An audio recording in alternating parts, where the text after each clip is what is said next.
స్తోత్రం ఆయన యొక్క వైభవం ఆ ప్రహ్లాదోపాఖ్యానం 4 మాటలు చెప్పబోయే అన్నారు. తప్పకుండా దొరగారు, మీ ఆజ్ఞ పరమేశ్వరాజ్ఞగా భావిస్తాను అన్నాను. భాగవతంలో 7వ స్కంధంలో ప్రహ్లాదోపాఖ్యానాన్ని రచించారు వ్యాస భగవానుడు.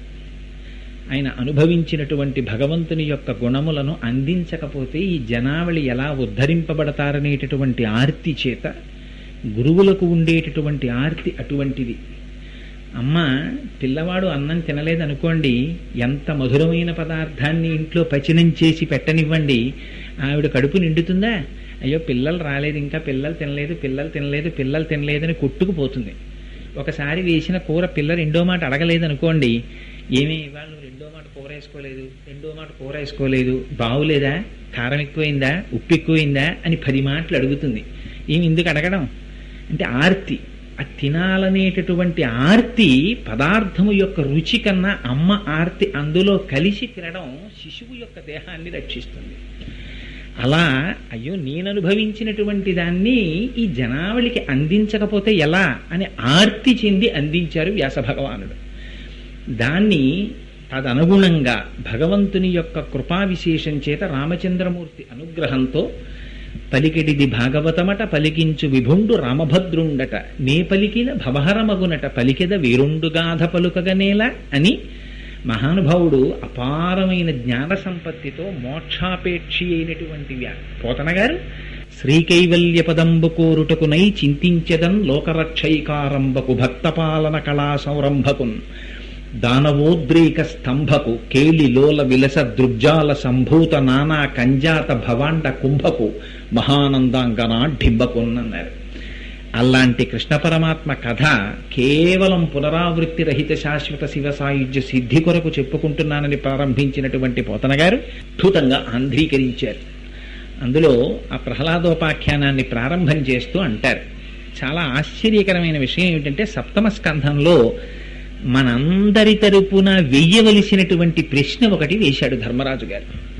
అసలు మనకి ఉపనిషత్తులు వచ్చింది అందుకు వచ్చేయండి. ఉపనిషత్తు శిష్యుడు ప్రశ్న వేస్తాడు, గురువు సమాధానం చెప్తాడు. ఆ ప్రశ్న ఎంత అందమైన ప్రశ్న వేశాడంటే ధర్మరాజు గారు కృష్ణ భగవానుడు శిశుపాలుడిని సంహరించారు. శిశుపాలుడిలోని తేజస్సు కృష్ణ పరమాత్మలోకి లీనమైంది.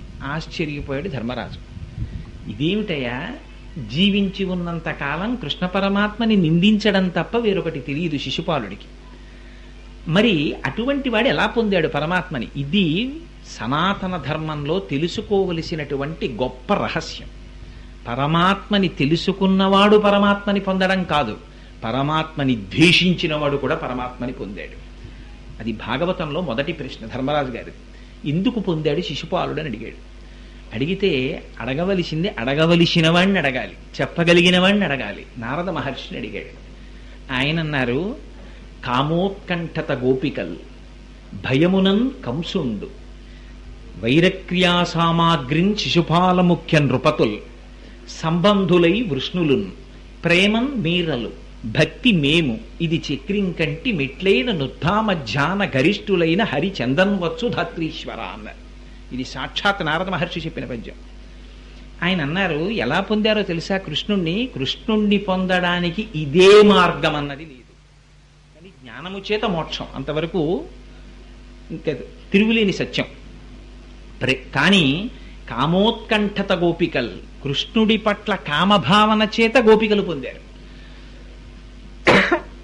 కామోత్కంఠత గోపికల్ భయమునన్ కంసుండు, అమ్మో ఎక్కడ కృష్ణుడు వచ్చేస్తాడో అని భయపడిపోయి ఆ కృష్ణుణ్ణే తలుచుకుంటూ కంసుడు పొందేశాడు.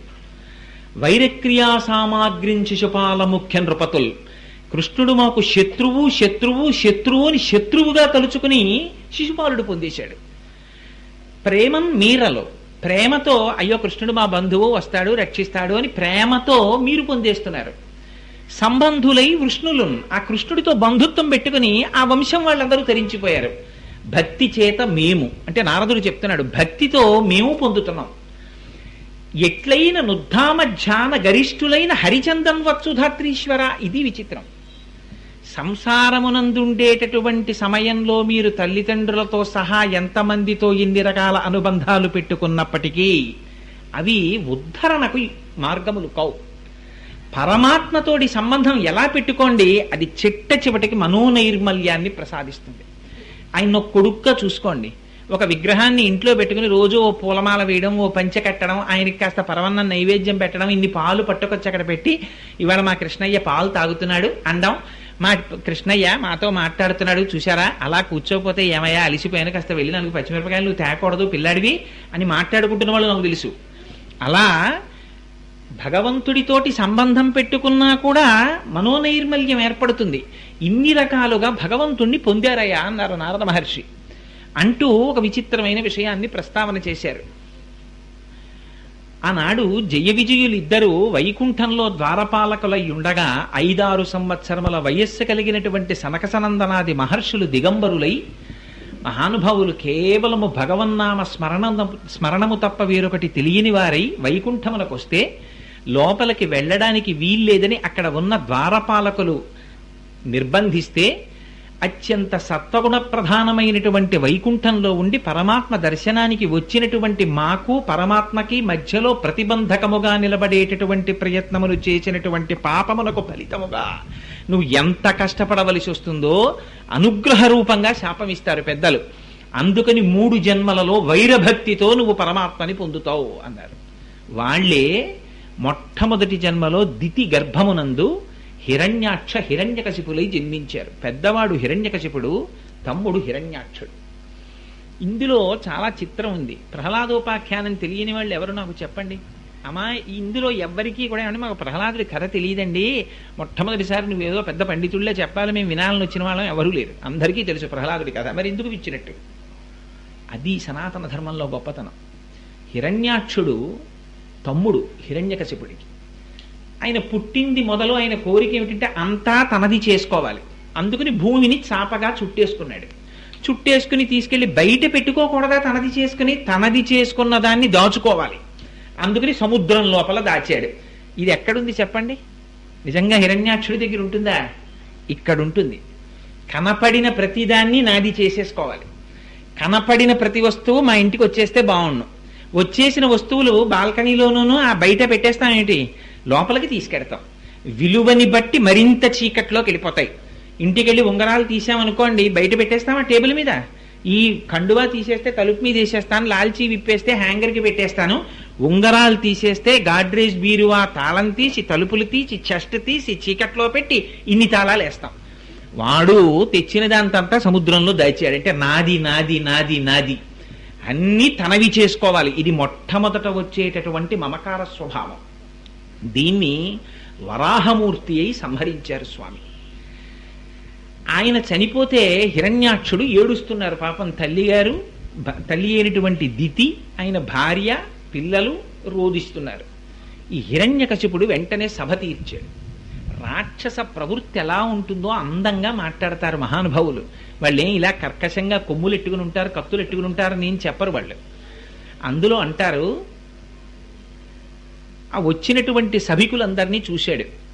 అబ్బాయి మా తమ్ముడైనటువంటి హిరణ్యాక్షుణ్ణి సంహరించారు శ్రీ మహావిష్ణువు, అందుకని నేను ఆయన్ని సంహరించాలనుకుంటున్నాను. ఎక్కడున్నాడని సంహరిస్తాడు శ్రీ మహావిష్ణువు? ఇందుకలడందులేడని సందేహము వలదు. వీడి లోపల నుంచి ఈ మాట పలకడానికి ఆధారమైన వాడు కూడా ఆయనే. ఎక్కడని చంపుతాడు? ఇది అవివేకం, నేను చంపుతానన్నాడు. శ్రీ మహావిష్ణువుని సంహరించేస్తాను, ఆయన ఉండడానికి వీల్లేదు. అందుకని విష్ణువు ఎక్కడుంటాడని అడిగాడు. అడిగితే రాజా రాక్షస రూపేణ శ్వానరూపేణ మంత్రిన, అలాంటి వాళ్లే మంత్రులు దొరుకుతారు. విష్ణువు ఎక్కడుంటాడంటే యజ్ఞాల్లో ఉంటాడు, యాగాల్లో ఉంటాడు, వేదాల్లో ఉంటాడు, గోవుల్లో ఉంటాడు, విప్రుల్లో ఉంటాడు, బ్రాహ్మణుల్లో ఉంటాడన్నారు. చంపేయండి వాళ్ళందరినీ అన్నాడు. దీంతో పాటుగా నీడనిచ్చే చెట్లు ఎక్కడైనా ఉంటే, అగ్నిహోత్రాలు ఎక్కడైనా ఉంటే, గోవులు కనపడితే వీటిని అన్నింటినీ చంపేయండి, విష్ణువు ఉండడియా, ప్రదేశం తెలిసిపోయింది కదా, వెళ్ళండి అన్నాడు. వీళ్ళందరూ వెళ్ళారు, కనపడ్డ వాళ్ళందరినీ చంపేస్తున్నారు. ఈయన తల్లి దగ్గరికి బిడ్డల దగ్గరికి వచ్చాడు. వాళ్ళు ఏడుస్తున్నారు. చూశాడమ్మని. దితిని చూసి, హిరణ్యకశిపుడు చెప్పినటువంటి వేదాంతం మీరు భాగవతంలో చదివితే అవురా అని ముక్కు మీద వేలేసుకుంటాం. ఇంత వేదాంతమా, ఎంత వేదాంతం తెలుసురా వీడికని.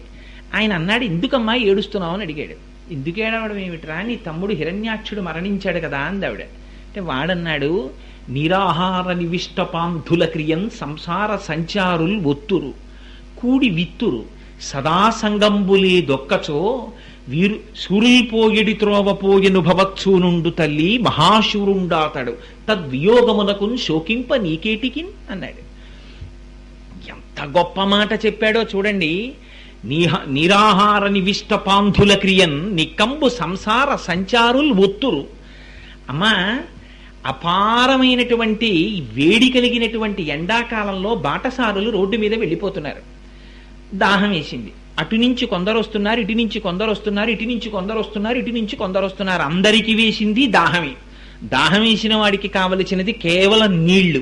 వాడికి డబ్బు ఇవ్వండి, లేకపోతే మధుర పదార్థం పెట్టండి, ఇంకోటి పెట్టండి, వాడి దాహం తీరదు. వాడికి నీళ్లే కావాలి. అందుకని అందరు ఎక్కడికి చేరాలి? చలివేంద్రానికి చేరాలి. అందరూ నీళ్లు తాగాలి కాబట్టి అందరూ అక్కడికి చేరారు. అందరికీ ఏమిటి సంబంధం? అక్కడికి చేరడం, దాహం తీర్చుకోవడం. అంతే తప్ప ఏమండి మీరెవరండి నేను పలకరించుకోరు. అందరూ పెడతారు, గ్లాసు పడతారు, నీళ్లు తాగేస్తారు, ఆ గ్లాస్ అక్కడ పెట్టేస్తారు. అయ్యో పాపం మనందరం దాహార్తితో ఇక్కడ కలుసుకున్నాం, మనందరం ఓ సంఘం పెట్టుకుందాం అని ఏం అనుకోరు. వీడి దాహం తీరిపోగానే వీడు వెళ్ళిపోతాడు, వాడి దాహం తీరిపోతే వాడు వెళ్ళిపోతాడు, ఎవడి మానాన వాడు వెళ్ళిపోతాడు. అమ్మా, ఈ సంసార సంచారులు కూడి ఒత్తురు, వీళ్ళకి ఇది అలవాటమ్మా అన్నాడు వాడు. ఎంత గొప్ప మాట చెప్పాడో చూడండి. అమ్మ, వీళ్ళకి ఇది అలవాటు. అమ్మల కడుపులు మారతారు. వీళ్ళు ఒకసారి ఒక అమ్మ కడుపులో ఉంటారు, ఇంకోసారి ఇంకో అమ్మ కడుపులో కెడతారు. పంది కడుపులో, కుక్క కడుపులో, నల్లి కడుపులో, పిల్లి కడుపులో ఉపాధులు మారుతారు. వచ్చి వీళ్ళకి దాహం వేస్తుంది, వీళ్ళ కామం తీరాలి, వీళ్ళ క్రోధం తీరాలి, వీళ్ళ లోభం తీరాలి. అందుకని జత కడుతుంటారు. వేరొక స్త్రీతోటో పురుషుడితోటో సంసారమని కూడుతారు. కూడిన వాళ్ళు ఇక్కడ ఉండిపోతారు అనుకుంటున్నావేమో. కూడి ఒత్తురు, వీడెదరు. వాళ్ళు మళ్ళీ విడిచిపెట్టేస్తారు, మళ్ళీ వెళ్ళిపోతాడు శరీరాన్ని విడిచిపెట్టేసి. ఈ శరీరం వదిలేస్తాడు, మళ్ళీ ఇంకో శరీరంలోకి వెళ్ళిపోతాడు. అక్కడ సంసారం పెడతాడు, మళ్ళీ ఓ కుక్కలోకి వెడతాడు. ఆ కుక్కకో ఆడకుక్క, దానికి నిద్ర ఉంటుంది, దానికి మైథునం ఉంటుంది, దానికి ఆకలి ఉంటుంది, దానికి సుఖం ఉంటుంది, దానికి దుఃఖం ఉంటుంది. వంటింట్లోకి వచ్చేస్తుంది, మూతి పెట్టేస్తుంది, వాడు కర్రెట్టి కొట్టేస్తాడు, కయ్యోమని ఏడుస్తుంది, రోడ్డు మీద పోతుంది. దానికి లేవేమిటి బాధలు? దానికి ఎన్ని బాధలో దానికి ఉంటాయి. అందుకనమ్మా, సదా సంసార సంచారుల్ ఒత్తురు కూడి విత్తురు సదా సంగంబు లేదొక్కచో. ఒక్క చోట కూడా ఉండరమ్మా వీళ్ళు. కానీ నీ కొడుకు అదృష్టం ఏమిటో తెలుసా? శూరుల్ పోగిడి త్రోవ పోజును భవత్సూ నుండు తల్లి. మహావీరులైనటువంటి వాళ్ళు మరణించి పొందవలసినటువంటి వీరస్వర్గాన్ని అలంకరించాడు నీ కొడుకు. మహాశూరుండాతడు తద్వియోగమునకు శోకింప నీకేటికిన్. అటువంటి కొడుకుని కని వీరమాతవై ఎందుకమ్మా ఏడుస్తావు? వాడు చచ్చిపోయింది శ్రీ మహావిష్ణువు చేతిలో. ఊళ్ళో వాళ్ళవన్నీ తెచ్చి సముద్రంలో దాచేస్తే చచ్చిపోయాడు వాడు. వాడి గురించి అంత గొప్పగా చెప్పాడు హిరణ్యకశిపుడు. చెప్పి ఇంకొక గొప్ప మాట చెప్పాడు అమ్మతోటి. అమ్మా, మచ్చిక వీరికెల్ల బహుమాత్రము చోద్యము దేహి పుట్టుచున్ చచ్చుచునుండ చూచెదరు తా చావకమానిడు వారి భంగి ఈ చచ్చిన వారికెచ్చెదరు ఇదెక్కడి చోద్యము. చావున కొల్లక దాగవచ్చునే ఎచ్చట నుండి వచ్చిన చటికి పోవుట నైజము ప్రాణికోటికి. ఎంత గొప్ప మాట అండి నిజంగా అది. వాడు అన్నాడు, ఎందుకమ్మా ఇలా ఏడుస్తారు వీళ్ళందరూ? మచ్చిక వీరికెల్లా. అమ్మ, ఎంత చిత్రం అమ్మా వీళ్ళది. వీడి భార్య ఎవరో వీడికి తెలియదు ఓ 25 ఏళ్ళు వచ్చే వరకు. మొట్టమొదట అసలు వీడెవరో వీడికి తెలియదు. అమ్మ పొత్తిళ్లల్లో పడుకుంటాడు, అమ్మ ఎవరో తెలియదు. కొన్నాళ్ళు అమ్మని ప్రేమిస్తాడు, అయిపోయిందమ్మ. నాన్నగారిని పట్టుకుంటాడు, అమ్మ నాన్నగారు, ఆ తర్వాత అన్నదమ్ములు, తర్వాత క్రీడలు, ఆటలు, స్నేహితులు, ఇవి విడిచిపెడతాడు. అమ్మ నువ్వు లేకపోతే నేను ఉండగలనా అంటాడు, అయిపోయింది. పెళ్లి అయిపోయింది, ఆ భార్యను తీసుకుని వెళ్ళిపోతాడు. ఆ తర్వాత పిల్లలు, వాళ్ళ మీద వ్యామోహం. ఆ తర్వాత పిల్లలు వెళ్ళిపోతారు, ఎక్కడికో పెళ్లిళ్ళు అయిపోతాయి, ఉద్యోగాలు వచ్చేస్తాయి, వాళ్ళు వెళ్ళిపోతారు. మళ్ళీ భర్తతో ఉంటాడు. ఆ తర్వాత కాతే కాంతాకస్తే పుత్ర సంసారోయమతీవ విచిత్ర. నదీ ప్రవాహంలో 2 ఎండు పుల్లలు కలుసుకున్నాయి. ఒకటి ఒక చోటుకు పోయింది, ఇంకో చోటుకి పోయింది. ముందెవరో వెనకెవరో విడిపోయింది, వెళ్ళిపోయారు, దేహాలు మారిపోయాయి. కానీ వీళ్ళ అసాధ్యం కూడా ఎంత మమకారం చెప్తారమ్మా వీళ్ళు. కనపడ్డవాడిని అందరినీ నువ్వు లేకపోతే నేను ఉండగలనా అంటుంటాడు, వీడు వెళ్ళిపోతుంటాడు, వాడు వెళ్ళిపోతుంటాడు. ఏమిటమ్మా ఈ అల్లరంతా అన్నాడు వాడు. మచ్చిక వీరికెల్ల బహుమాత్రము చోద్యము దేహి పుట్టుచును చచ్చుచును ఉండ చూచెదరు. వీళ్ళు రోజు చూస్తున్నారు, పుడుతున్నారు చచ్చిపోతున్నారు, పుడుతున్నారు చచ్చిపోతున్నారు, ఇవన్నీ చూస్తున్నారు వీళ్ళు. తా చావకమానుడు వారి భంగి ఈ చచ్చిన వానికి ఎచ్చెదరు. చచ్చిపోయిన వాడిని పట్టుకుని వీడేదో చచ్చిపోని వాళ్ళ వాడు చచ్చిపోయాడని ఏడుస్తావేంటమ్మా నువ్వు? తా చావకమానుడు భారి భంగి ఈ చచ్చిన వానికెచ్చెదరు ఇదెక్కడి చోద్యము. చావున కొల్లక దాగవచ్చునే, అది జరిగి తీరుతుంది అంటే దేనికి విచారించడు మనిషి. చీకటి పడిపోతుంది, ఆరైపోతే తెలుసు ఆ విషయం. 6 అయిపోయింది, ట్రైన్కి వెళ్ళాలి, కానీ 6:30 అయిపోయింది, ట్రైన్కి వెళ్ళిపోతుంది. అయ్యా 6:30 అయిపోయిందండి, ఇంక ట్రైన్ దొరకదంటాడు, ఫోన్ చేస్తాడు, సెలవు పెట్టేస్తాడు, ఇంట్లో ఉంటాడు. ఏమండి చావు వచ్చేస్తుందండి, తప్పదండి, శరీరం పొందినవాడు వెళ్ళిపోవాలంటే ఒప్పుకోడే. ఉండిపోవాలంటాడు. ఇది ఎక్కడి విచిత్రం! ఎచ్చట నుండి వచ్చనచ్చటికి పోవుట నైజము ప్రాణికోటికి. నేను ఆఫీస్కి నిడదవోలు వెళ్తే ఉండిపోతాను అక్కడ, రాత్రి అయ్యేటప్పటికి ఏదో ట్రైన్ అట్టుకుని ఇంటికి వచ్చేస్తాను. ఎందుకు వచ్చేయడం? మళ్ళీ వెళ్ళిపోవడం ఎందుకు? మళ్ళీ వచ్చేయడానికి. ఈ ప్రయాణంలోనే అంత సత్యం ఉంటే ఈ ప్రయాణంలో సత్యం లేదు. ఎక్కడి నుంచి ఇది పట్టుకుని వచ్చానో అక్కడ మళ్ళీ దీన్ని అప్పచెప్పేసి మళ్ళీ నేను వెళ్ళిపోవాలి. ఎచ్చట నుండి వచ్చనచ్చటికి పోవుట నైజము ప్రాణికోటికి. మరి ఇవన్నీ ఎవడిస్తున్నాడు రా? ఈ శరీరాన్ని ఎవడిస్తున్నాడు? లోపల ఎవడుంటున్నాడు? ఎవడు విడదీస్తున్నాడు? ఎవడు తీసుకెడుతున్నాడు? ఎవడి బ్రహ్మాండములయందంతటినీ కర్మఫలాన్ని అనుభవింపచేయడానికి శరీరముల నుంచి తిప్పుతున్నటువంటి శక్తి ఎవరు? అజ్ఞాతంగా అని అడుగుతావేమో. ఎవ్వడు సృజించు ప్రాణుల, ఎవ్వడు రక్షించు త్రుంచు, ఎవ్వడనంతుండెవ్వడు విభుడెవ్వడు వాడి విధమున మనుచు బెనుచు హేలారతుడై అన్నాడు. ఎవ్వడు సృజించు ప్రాణుల. అమ్మ వీళ్ళకి తెలియదమ్మా, మా అబ్బాయి అంటారు. ఏమిటి మా అబ్బాయి? వీడేం చర్మం తీసుకొచ్చి బజార్లో కొని తొడిగాడా? వీడు 2 కళ్ళు కొని తెచ్చి పెట్టాడా? 2 ముక్కులు ఇట్టాడా? 2 చెవులు ఇట్టాడా? ఏం పెట్టాడు? పెట్టినవాడు వేరొకడు ఉన్నాడు. వాడు ఎవ్వడు సృజించు ప్రాణుల, వాడు సృష్టించినవాడు. వీడే ఆహారం పెట్టి లోపల కూర్చుని అహం వైశ్వానరో భూత్వా ప్రాణినాం దేహమాశ్రిత అని ఆహారాన్ని పచనం చేసి వాడు పెరిగేటట్టుగా చేస్తాడు. వాడే ఈ శరీరం పడిపోయేటట్టుగా చేస్తాడు. వాడి కంటికి కనపడ్డమ్మా వాడొకడున్నాడు పరమాత్మ. వాడు ఎవ్వడనంతుండెవ్వడు విభుడెవ్వడు వాడి విధమున మనుచు బెనుచు హేలారతుడై. ఇవన్నీ చేయడానికి వాడేం కష్టపడ్డమ్మా, వాడికి హేళ, ఇదొక ఆట, అలా చేస్తాడమ్మా అన్నాడు. చెప్పండి, ఇప్పుడు హిరణ్యకశిపుడికి పరమాత్మ ఉన్నాడన్న విషయం తెలియదు? ఎంత స్పష్టంగా తెలుసో చూడండి. అంటే విన్న వాళ్ళకి ఉపశమనం పొందారు. ఏమో నిజమే కదా, ఎవరు మాత్రం శాశ్వతం అనుకున్నారు. వెంటనే హిరణ్యకశిపుడు తపస్సు చేసుకోవడానికి వెళ్ళాడు బ్రహ్మగారి గురించి. ఎంత గొప్ప తపస్సు చేశాడంటే ఒంటికి పట్టినటువంటి క్రిమికీటకాదులు ఆయన యొక్క శరీరాన్ని తినేసాయి. కేవలం ఎముకల గూడు మిగిలిపోయింది.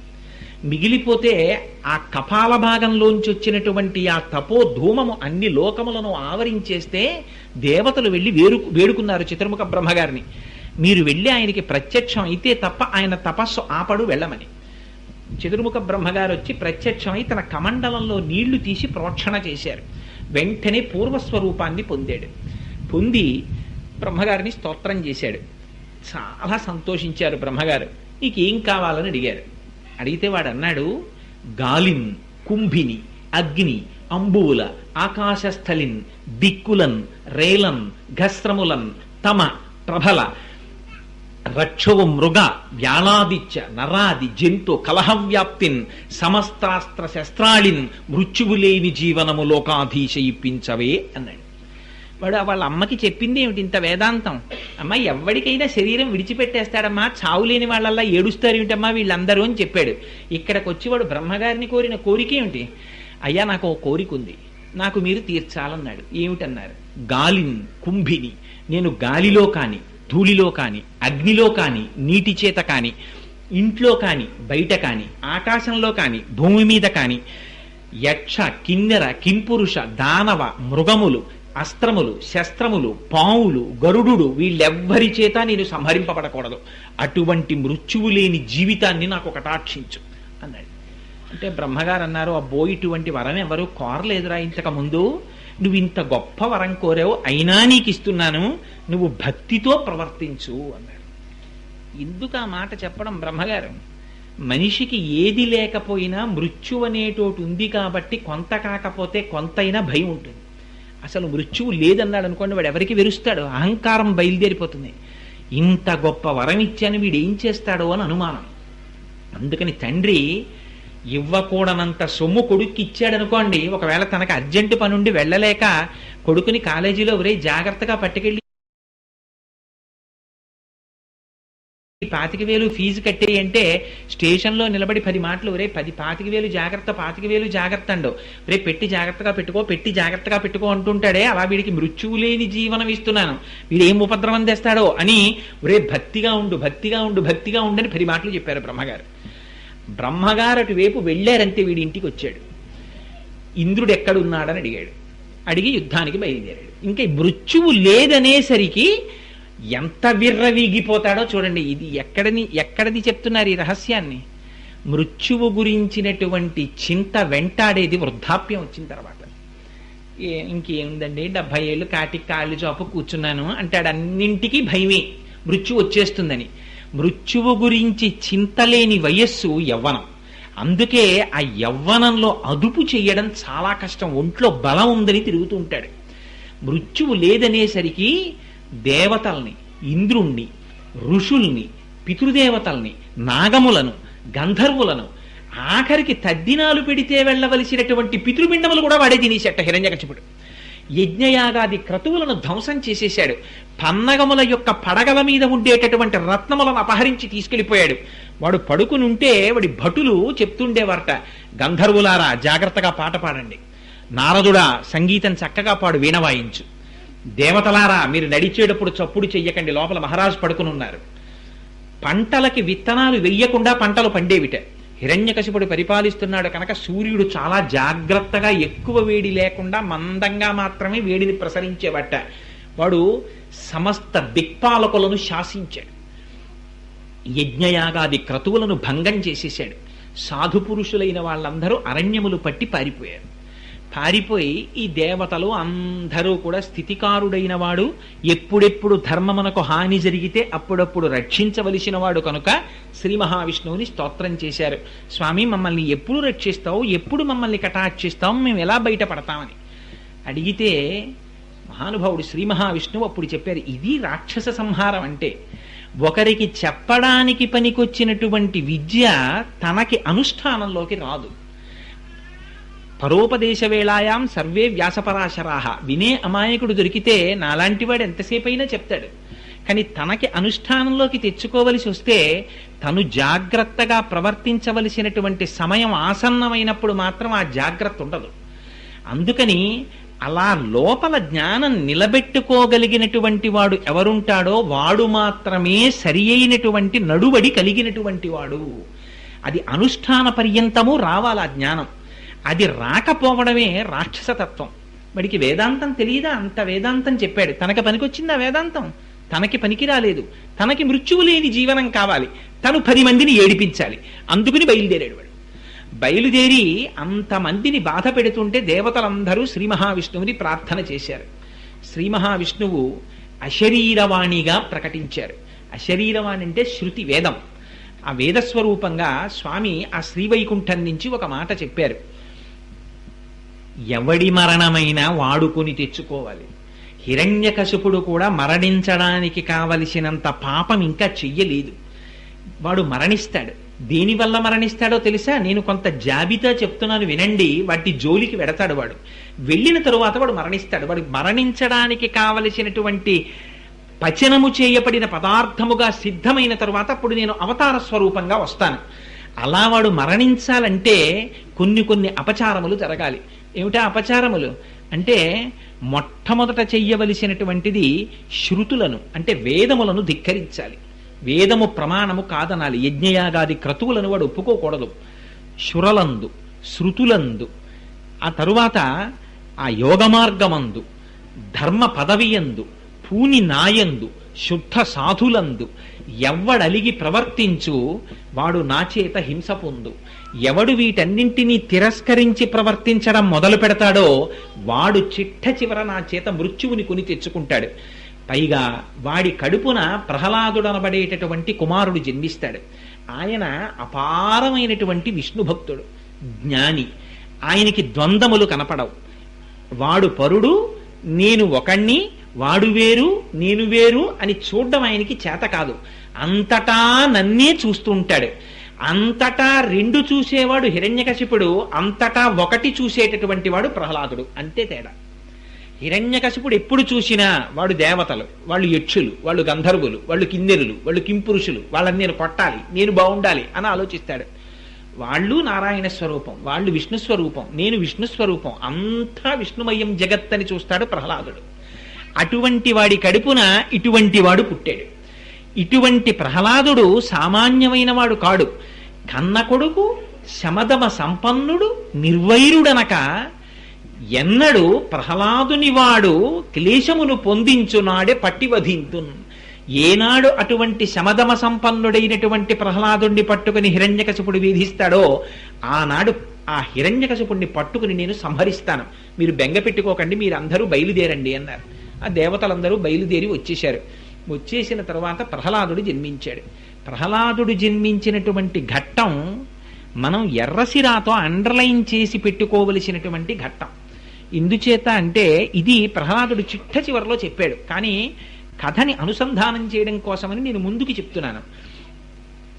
హిరణ్యకశిపుడు తపస్సు చేసుకోవడానికి వెళ్ళినప్పుడు లీలావతి ఒక్కతే అంతఃపురంలో ఉండగా దేవతలు ఇదే సమయమని వచ్చి హిరణ్యకశిపుడి రాజధానిని ముట్టడించి హిరణ్యకశిపుడి భార్య అయిన లీలావతి గర్భవతి అయి ఉండగా దేవేంద్రుడు ఆవిడ్ని బంధించి తీసుకుని పోతున్నాడు. నారదుడు ఎదురొచ్చాడు. గర్భిణి స్త్రీ అబల భర్త తపస్సు చేసుకుంటుంటే అపహరించి తీసుకెడుతున్నావా, ఇది నువ్వు చెయ్యవలసిన పనేనా అని అడిగాడు. అడిగితే మహానుభావ, నేను అన్యభావనతో తీసుకెళ్ళటం లేదు, వీడి తండ్రి ఒక్కడు జీవించి ఉన్నంత మాత్రం చేత మమ్మల్ని క్లేశి పెడుతున్నాడు. అటువంటి వాడు ఆ హిరణ్యకశిపుని యొక్క వీర్యం ఈవిడ కడుపులో వృద్ధి పొందుతోంది, వీడు బయటికి వస్తే ఇంకిన్ని ఉపద్రవాలు తెస్తాడో, అందుకని ఈ పిల్లవాడు పుట్టగానే నా వజ్రాయుధంతో సంహరించి ఆవిడ్ని విడిచిపెట్టేస్తాను, అందుకు తీసుకెడుతున్నానన్నాడు. నువ్వు సంహరించగలిగినటువంటి కుమారుడు ఆ కడుపులో లేడు. ఆ పిల్లవాడు మహావిష్ణు భక్తుడు, అపారమైన జ్ఞాని, వాడికి మరణం లేదు. అటువంటి మహాపురుషుడు ఉన్నాడు ఆ కడుపులో, నువ్వు సంహరించగలిగిన వాడు కాడు, అందుచేత ఆమెను విడిచిపెట్టన్నాడు. ఈ మాట వినగానే ప్రదక్షిణం చేశాడు నారదుడు. ఇంద్రుడు ప్రదక్షిణం చేసి లీలావతిని తెచ్చి నారదుని ఆశ్రమంలో విడిచిపెట్టాడు. లీలావతి అక్కడే కూర్చుని ఉండేది. నారదుడు చేసేవారు కూర్చోపెట్టి. మీరు జాగ్రత్తగా వినాలి ఈ విషయాన్ని. వింటున్నదెవరు బాహ్యంలో? లీలావతి వింటోంది. పైకి కనపడకుండా వింటున్న వాళ్ళెవరు? లీలావతి గర్భాంతర్గతమైనటువంటి పిండము రూపములో ఉన్నటువంటి ప్రహ్లాదుడు వింటున్నాడు. బయటికి వచ్చిన తరువాత ఎవరికి నిలబడింది జ్ఞానం? ప్రహ్లాదుడికి నిలబడింది, లీలావతికి పోయింది. లీలావతికి ఆ జ్ఞానం కలగలేదు. ఎందువల్ల లీలావతికి పోయిందో, ఎందువల్ల ప్రహ్లాదుడికి ఉండిపోయిందో ప్రహ్లాదుడే చెప్తాడు చిట్ట చివర రాక్షస కుమారులతో. అందుచేత ప్రహ్లాదుడు చాలా అపారమైనటువంటి విష్ణుభక్తి సంపన్నుడు. ఆయన ఎంతటి విష్ణుభక్తి సంపన్నుడంటే పోతన గారు సాధారణంగా ఎంతటి మహాభక్తులకు కూడా వెయ్యనటువంటి విశేషాల్ని తీసుకొచ్చి ప్రహ్లాదుడికి వేశారు. ఆయన సామాన్యమైనటువంటి భక్తుడు కాడు. ఆయనకున్నటువంటి గుణములను వర్ణించాలంటే ఎవరు లెక్క పెట్టలేరయ్యా. ఫణిపతికి బృహస్పతికి భాషాపతికి అన్నారు.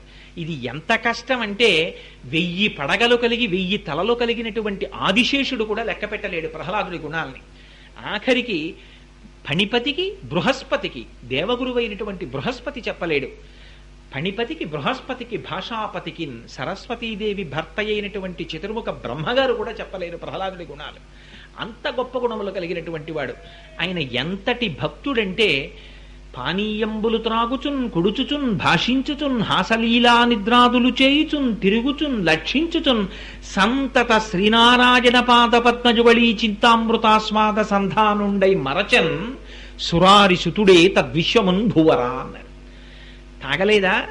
తాగేవాడు పానీయంబులు త్రాగుచున్ కుడుచుచున్ భాషించుచున్, మాట్లాడుతూ తాగుతూ తింటూ తిరుగుతూ పాడుతూ ఆడుతూ నడుస్తూ ఎప్పుడు శ్రీమన్నారాయణుని యొక్క పాదార విందములను మాత్రమే తలుచుకునేవాడు. భగవాన్ రమణుల్ని ఒకరు ప్రశ్న వేశారు. మనస్సు భగవానుని యందే నిక్షేపించుట అంటారు కదా, అది ఎలా కుదురుతుంది అని. అంటే రమణులు ఒక ఉదాహరణ చెప్పారు. అడవిలో వెళ్ళేటటువంటి స్త్రీలు కుండలతో నీళ్లు తల మీద పెట్టుకుని నడిచి వెళ్ళిపోతుంటారు. వెళ్ళిపోతున్నప్పుడు వాళ్ళు ఒకళ్ళతో ఒకళ్ళు మాట్లాడుకుంటూ ఉంటారు. నిండుగా నీళ్లు ఉన్నటువంటి కుండని తల మీద పెట్టుకుని నడిచి వెడుతుంటారు. కాలు ఏమాత్రం తొట్టు పడిందా ముందు పగిలిపోయేది తల మీద ఉన్న కుండ కింద పడి.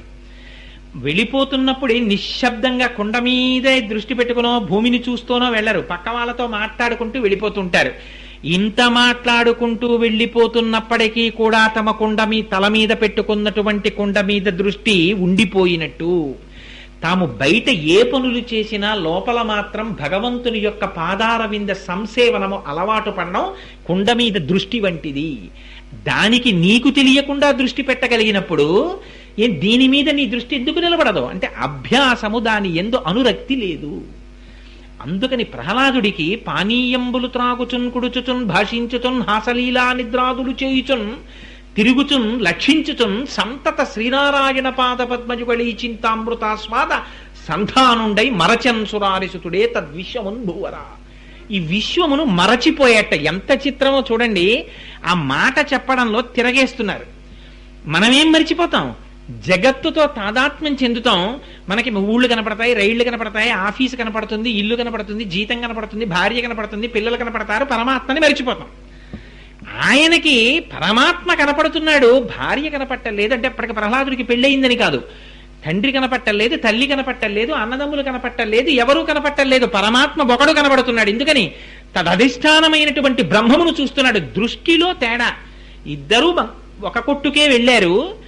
ఒక ఆయన బంగారం నగలు చూస్తున్నాడు, ఉంగరాలు చూస్తున్నాడు, చేతులకు పెట్టుకునే కంకణాలు చూస్తున్నాడు, కడియాలు చూస్తున్నాడు. ఇంకొక ఆయన దాని లోపల ఉన్నదంతా బంగారమే అని చూస్తున్నాడు. బంగారమును చూస్తున్నవాడు నామరూపాత్మకమైన జగత్తుతో తాదాత్మ్యం చెందట్లేదు, లోనున్న అధిష్టానమును చూస్తున్నాడు. అలా పైకి జగత్తుని మరిచిపోతున్నాడు, లోపల బ్రహ్మమును చూస్తున్నాడు ప్రహ్లాదుడు. మనం జగత్తుని చూస్తూ ఉంటాం, బ్రహ్మమును మరిచిపోతూ ఉంటాం మనం. అందుకని గురువులు ఏం చేస్తారంటే ఈ జగత్తు వైపు ఉన్న దృష్టిని బ్రహ్మము వైపుకి తిప్పే ప్రయత్నం చేయిస్తారు. అది నమః నమః నమః అని నాది కాదు నాది కాదు నాది కాదంటూ మెల్లగా తిప్పే ప్రయత్నం చేసి అటువైపుకి మన దృష్టిని మరలుస్తారు. ఇది ప్రహ్లాదుని యొక్క భక్తి. ఆయన తనయందు అఖిల భూతములందు ఒక భంగి పరహితత్వంబున పరగువాడు, పెద్దల పొడగన్న భృత్యుని కైవడి చేరి నమస్కృతులు చేయువాడు, తల్లిదండ్రుల భంగి ధర్మవత్సలతను దీనుల కావ చింతించువాడు, కన్నుదోయికి అన్య కాంతలడ్డంబైన మాతృభావన చేసి మరలువాడు, సకుల ఎడ సోదర స్థితి జరుపువాడు, దైవ తములంచు గురువుల తలచువాడు, లీలలందున బొంకులు లేనివాడు, లలిత మర్యాదుడైన ప్రహ్లాదుడధిప. ఆ బ్రహ్మముని చూడడం అనేటటువంటి వాడి యొక్క లక్షణం ఎలా ఉంటుందో చెప్తున్నారు. ఎంత అందంగా చెప్తున్నారో చూడండి. ప్రహ్లాదుడిని అడ్డిపెట్టి తనయందు అఖిల భూతములందు ఒక భంగి పరహితత్వంబున బరగువాడు, తనయందు అన్ని భూతముల యందు ఒకటే చూసేవట్టే. నేను వేరు వాళ్ళు వేరు కాదు, నా యందున్నది పరమాత్మే, వాటి యందున్నది పరమాత్మే. ఇది చెప్పడం అంత తేలిక కాదండి ఆచరణలో. చంద్రశేఖర పరమాచార్యులు వారు కంచి పీఠాధిపతులుగా ఉండగా ఒకానొక నాడు యాగం చెయ్యడం కోసమని ఒక పల్లెటూరు వెళ్ళారు. ఆయనకు ఒక పాక వేసి ఒక మట్టి గోడలు కట్టారు. ఒకనాడు మధ్యాహ్న కాలంలో శిష్యులందరూ వచ్చి చుట్టూ కూర్చుని ఉండగా పరమాచార్యుల వారు ఆ గోడ కానుకొని కూర్చున్నారు. కాసేపు అయిన తరువాత ఒక శిష్యుణ్ణి పిలిచి, నా కండువా మెల్లిగా తప్పించి ఒక్క పురుగు కూడా మరణించకుండా చాలా జాగ్రత్తగా ఒక్కొక్క చెద పురుగుని తీసేయి అన్నారు. ఆ వెనక మట్టి గోడలో పట్టినటువంటి చెద పురుగులు కురుకుతున్నాయి పరమాచార్యుల వారి శరీరాన్ని. ఆయన గమనించారు. ఏ కండువాతో ఇలా అనుకోలేరా, ఇలా అంటే అవి చచ్చిపోతాయి, అందుకని ఒక్క పురుగు చావకుండా జాగ్రత్తగా తీసేయమన్నారు. ఇది తనయందు అఖిల భూతములందు నొక భంగి పరహితత్వంబున బరగువాడు. నాయందు ఏ పదార్థం ఉందో అది ఇతర పదార్థములలో ఉంది. నా శరీరమే, నా శరీరంలో ఈ చెయ్యిని కొట్టేస్తుందా ఎప్పుడైనా? లేకపోతే ఈ చెయ్యి ఈ లెంప నేను ఇంకోడిని కొట్టేస్తాను కానీ, ఎందుకంటే వాడు వేరు నేను వేరు అందుకని వాడిని కొట్టేస్తాను. అంతేకాని కొట్టేస్తారా అని ఎప్పుడైనా చెయ్యి లెంపకాయని కొట్టేయడం. అంతేగాని నా చెయ్యి కొట్టేసిందని నేను మా అమ్మగారి దగ్గరికి వెళ్ళి అమ్మ ఈ చెయ్యి కొట్టేసిందమ్మా లెంపకాయ అని చెప్పి ఏడవడం ఉంటాయా? ఈ చెయ్యి ఈ లెంపకి ఎన్నడూ శత్రువు కాదు. ఎందుకని? ఇవన్నీ ఒకటికి చెందినవి. కానీ మా తమ్ముడు నేను కాదు, అందుకని మా తమ్ముడిని కొడుతుని చెయ్యి. అది ప్రహ్లాదుడు కాదు. ప్రహ్లాదుడికి అంతటా ఒకటే. ఇదంతా పరమాత్మ యొక్క అవయవములే. ఒక అవయవమునకు ఇంకొక అవయవములతో వైరం ఎందుకుంటుంది? అందుకని అంతటా బ్రహ్మమును చూసేవాడు. ఇది ఆయన యొక్క జ్ఞానస్థితిని చెప్తున్నారు.